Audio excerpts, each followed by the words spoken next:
Pemirsa, persoalan yang ada di Karangasem masih cukup banyak saat ini yang belum mampu dipecahkan. Salah satunya persoalan sampah.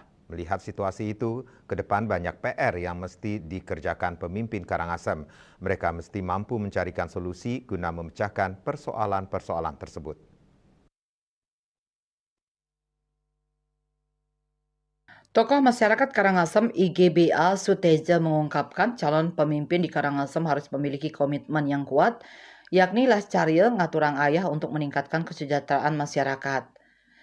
Pemimpin harus memiliki komitmen itu sebagai bentuk pengabdian kepada warga. Pemimpin wajib memperhatikan warganya. Pihaknya tak ingin memiliki pemimpin yang tidak punya komitmen tersebut, apalagi pemimpin hanya untuk memikirkan kepentingan pribadi.